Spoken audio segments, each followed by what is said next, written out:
welcome back to CCR Productions. Today we're going to be looking at two toy lines. We've got a Marvel the Marvel Epic Hero series, and we've got DC Spin Master. And we are going to be deciding which one of these toy lines has the better figures. So without further ado, let's go ahead and get on into this video. Now onto this portion of the video, we have the packaging. So we're going to take a quick look at each of their packaging, starting off with DC. DC, very standard plastic-free packaging. You do have a very nice picture of the figure that comes, of course, in the package. You do have the two mystery accessories, DC, the Flash, Spin Master 3+, very standard stuff. Then you do have, looks like a little bit of damage there. You do have the legal information, all the legal information, DC, nothing really all that special, nothing really all that great, but nothing bad either. For the Avengers packaging, you do have a picture of most of the Avengers, and you don't have an actual picture of the figure, which I would say, for me personally, that's kind of a knock. If you did want to get something to keep it in the package, I would have wanted a picture of the character that comes in the box, but you do have Thanos. You do have the Avengers, and now you do have a very nice picture of Thanos on the back of the package. See if I can show that off a little bit better. Raise that camera up. There we go. So we got a very nice picture of Thanos, legal information, all the standard stuff. I'd say packaging-wise that I'd say I'd much rather actually have the DC packaging. I just think it looks better. But on to the next part of the video. Here we have the looks of the figures. And as far as how the DC figures look, they all look great. They all have pretty good paint. They all have decent paint, decent sculpting, and that is basically the same with the Marvel figures. Pretty decent on the paint, and pretty decent sculpting, especially with the Thanos figure. This figure just looks great. It's got a very nice metallic blue. Now, there are some figures in the Marvel line that aren't as nice, but there's also the same with the DC figures. I'd say that they about tie for looks. I'd say they both of them look great. They both like to fall over. They all look great. I'd say it's a tie for looks. Now, quality-wise on these figures, now the Epic Hero series line as a whole has about the same quality all the way around. Pretty nice flowy joints. Nothing really all that loose on the standard figures. Now, if you have seen my Spider-Man review, you will know that their vehicles are definitely a different story.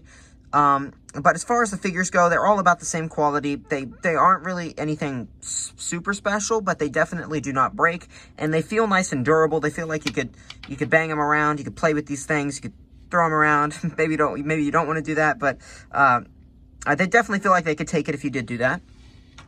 Now, as far as the DC figures go, I'd say all of the figures are about the same quality. Very nice. Now, the only problem is a lot of the time, it seems like the ball joints at the hips will start to get loose over time. Now, I did get two of these Lex Luthors. I got one single-carded and one in a multi-pack. And the multi-pack one, out of the box, had very loose legs to the point where this guy really just cannot stand. So, it seems like the multi-pack figures for DC aren't as good of quality. So I'd say the DC figures overall don't have as good of quality as these Marvel figures. Now, that is not saying that some of them aren't great quality, like this Blue Beetle figure, but they're all of them, I feel like if you're going to the store and you're going to pick up a Marvel figure, it's definitely much more likely that the figure is going to be a good quality than the DC Spin Master you're taking a little bit more of a gamble with. Now we're on to accessories, and as far as Marvel goes for their accessories, you've got kind of two groups. You've got the non-needed and then the absolutely needed. And we'll start off with the absolutely needed. This Thanos figure is a great figure, but you can't have Thanos and not include the Infinity Gauntlet. So, luckily, they did include the Infinity Gauntlet. So, that is what I would consider a needed accessory. Something he actually uses in the lore of the series, in the movies, in the books, in the comics. Thanos actually uses the Infinity Gauntlet. Now, I don't remember any time seeing Iron Man stroll up to a battle with a dinosaur. With a dinosaur strapped to his arm. This is what I would consider very much non-needed accessory. Now, I do believe this is from a line of short episodes that Marvel had on their Marvel Entertainment or whatever it is. Didn't watch that. Don't really care to watch it. Maybe he did use that in the source material, but I wouldn't say this is an absolutely needed thing for this action figure. Now, there are some instances of the more non-needed accessories being kind of cool, such as this Iron Man's, I guess, like, extra nanotech, you could call it, accessories with the shield. These are kind of cool, but they aren't exactly really needed, and I'd say definitely not something for a collector, much more kid-oriented. And then you have, of course, Captain America. Now, Captain America also came with a very big backpack and a shooter. He could shoot the disc, but he did also come with his shield, which is usable. So I'd say accessory-wise, the Marvel is doing pretty good, but let's see how DC's doing. Now, accessory-wise for DC, I'd say they do have a little bit of the non-necessary accessories, like with the Flash, I guess you could kind of consider this tornado accessory not necessary, but I do feel like it does enhance a display, and even would enhance some play. Now, the sword, I don't feel like I would see kids playing with as much, or I'm definitely probably not going to display this sword with this guy, but so that was what I would call a non-necessary accessory. But for the most part, DC does not do this. They give you other things that maybe aren't exactly necessary, but definitely improve the toy and the figure overall, such as this clip-on armor piece for Lex Luthor, the axe, and the minigun on his shoulder, such as the little water punch and trident for Aquaman, and the two, I just couldn't get this one on, the two blasters for Blue Beetle, and of course with Superman, you get the laser eyes, the kryptonite, and now you do get kind of a non-needed accessory with this Kryptonian armor. So there is that, but I feel like overall, DC gives you more that you actually need instead of less that you actually need. So I'd say for accessories, DC wins this round. Now, articulation-wise, so now that we're onto articulation, let's go ahead and start off with Spider-Man. These figures basically have the exact same joints. You do have a ball joint at the head, which can get you up a little bit. You do have a ball joint that gets you down a little bit. The course can swivel all the way around. There's a ball hinge at the shoulder, which can get you up to about there. Can, of course, spin all the way around. Elbow joint, which can get you just a little bit under 90. Can, of course, swivel. Nothing at the joint, or nothing at the elbow. nothing at the wrist. Nothing at the chest joint. There is a hinge at the hip, of course, which can get you out, as well as a swivel, which can get you forward. And it can't really get you anything back. There is also a ball joint at the knee, and it does swivel around. So pretty decent articulation-wise. Let's go ahead and see how we're doing with DC. DC, articulation-wise, we do have a swivel at the head just on this particular figure, although there are other figures that have ball joints at the head that really don't get any up or down. But this particular figure, I believe it is a ball joint maybe, but it feels like a swivel, so I'm going to say it's a swivel. So it does swivel all the way around, of course. There is a ball joint at the hinge, or there is a hinge at a ball hinge at the elbow or the shoulder there, which can get you up to about there. So not quite as good, but that does vary from figure to figure. There is a swivel all the way around, ball hinge at the elbow, which gets you about to 90. It does swivel there, of course. Nothing at the wrist, nothing at the abdomen section. There is a ball joint at the hip, which does get you out to there. Does get you forward to about there. There's a swivel at the thigh. There we go. As well as a ball hinge at the knee, as well as a swivel there too. So it does swivel around a little bit. And nothing at the ankles. So literally the exact same articulation, except for the thigh area. You do have the swivel at the thigh. Actually, let's go ahead and stick this guy on this side. Spider-Man on this side. Now, I'd say articulation-wise, they're about the same, so it's hard to judge them against each other. But I'd say Spider-Man loses this articulation-wise, and here is the reason. When you articulate the thighs on these Epoc Hero series figures, you get that really obvious joint. You get a really obvious part. So his leg gets progressively skinnier and then just gains back into all of its meat on the leg. So it doesn't really look as good as the ball joint method. Now, a knock of the ball joints, they do get pretty loose after a little bit of use. So you kind of, you take what you can get. I'd say they tie, because this one's got problems, but this one's got this similar problem. I'd say they both tie. Let's just go ahead and move on to the next section. Here we have the playability segment of this review. So, playability-wise, for the Marvel figures, I did choose two flying characters, because it does kind of vary figure to figure. But playability-wise for Marvel, they are fairly playable. You've got all the joints to get the poses. You can definitely have him fight, and you can do all that with these figures. You can have him fight. So they're playable about like that. They're decently playable. I'd say they're about the same playability-wise. You don't really get much of a difference with the basic figures. They're pretty much the same on both sides. They both are very playable. If it's got joints, if it can move, if it can contort its body in the ways that the kid wants, they're playable. Now, they do have some more specialized sets, so I'm going to go over two that are similarly priced. Not exactly. I believe this set was $20. You got Lex Luthor, you got Superman, you got Batman, and you got a little bit of stuff to destroy. But first, let's take a quick look at this Epoc Hero Series Iron Man. This was $15 from Amazon. Pretty decent playability wise. Of course, he's got the little shield. He's got all the joints you need. You can have him punch. You can have him do all that. And he does have the extra harness on him, so he can fly around and all that stuff.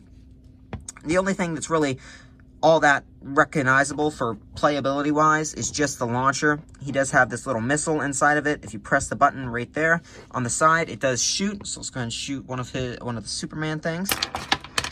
So and that has some serious power behind it. Like that actually has some really nice power. I'll be back when I grab. So we have retrieved Superman. Iron Man is looking pretty impressed with himself. I think he knows I was impressed with how powerful that was. His blast was. So let's go ahead and before we take a look at this DC set, let's just take a quick look at something that would have been a little bit more fair to compare him to. This is a Venom set, $20.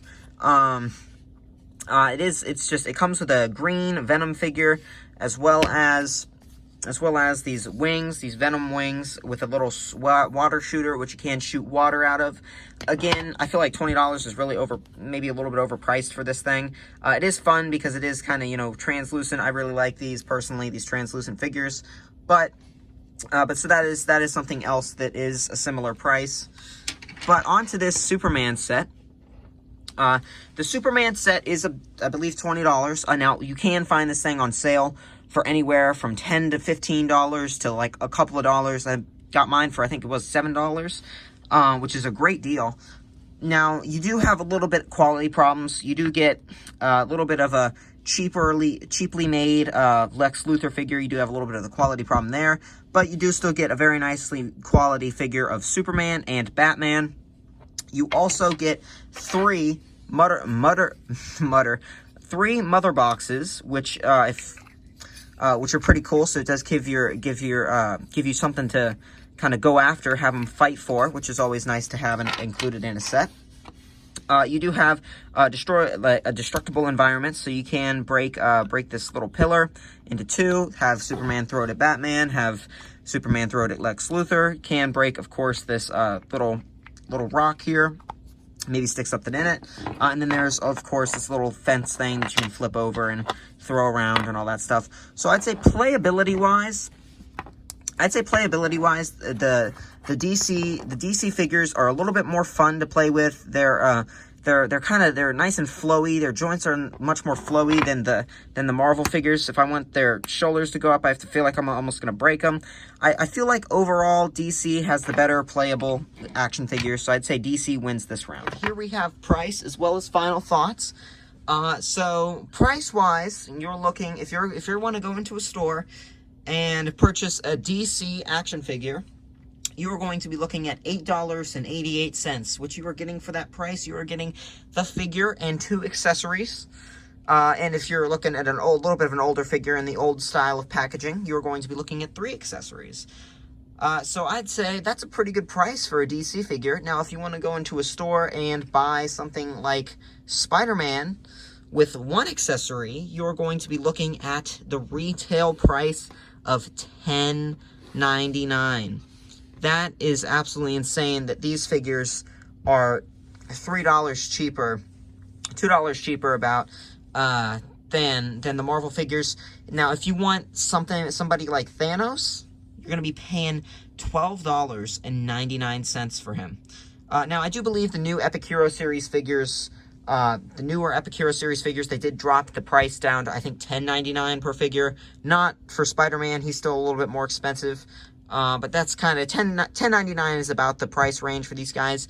If you want a Captain America, just the regular Captain America, you're going to have to pay $14.99 because you get all these extra accessories that honestly most people probably aren't interested in. So I'd say, final thoughts, who wins on the pricing scale? 100% DC. I feel like you get great figures for only $8.88. But now we're moving on to final thoughts. We have final thoughts as well as the score for these figures. And the score is 0 to 4. So DC got 4 points. Marvel, they didn't get any points. So it seems like when DC lost, they took Marvel down with them, and when they won, they definitely did not bring Marvel with them. But yeah, I definitely would say that is an accurate score. The DC figures are 100% better than the Marvel figures. The Marvel figures offer a lot, and they are very nice, but I do feel like they are overpriced. They're not quite as good as these DC figures. That is, of course, my personal opinion. You can always have your own opinion, but there are some extra nice things that the DC figures do come with, such as these little manuals. They do come with the little manuals with the figures, so you can see what other figures are in the line, as well as they give you this little mini poster, as well as a little list of all the figures that are in the line, such as Green Lantern, Black Suit Superman, Cyborg, The Flash, Golden Wonder Woman, looks like a Reverse Flash, Shazam, just tons of extra stuff with the Gorilla Grodd, tons of extra stuff with the DC figures that you really just don't get with the Marvel figures. You can definitely tell whoever's running this DC line at Spin Master is passionate about what they're doing, and they are doing a great job with it. So yeah, this has been my my line review for the DC and Marvel action figures. I definitely would recommend getting the DC figures, and I definitely recommend getting some of the Marvel figures. I wouldn't say all of them are quite as good as the DC figures. But yeah, so if you enjoyed this video, tell me what you guys thought in the comments. Tell me which line you think is better personally. And I will see you guys in the next video. I hope you guys enjoyed this video. If you did if you want to see more of my content, subscribe. I've got more DC videos coming along the way. And yeah, I'll see you guys next time. Bye, guys. Take that, guys. We won. Oh, yeah? Well, who has the better movie universe?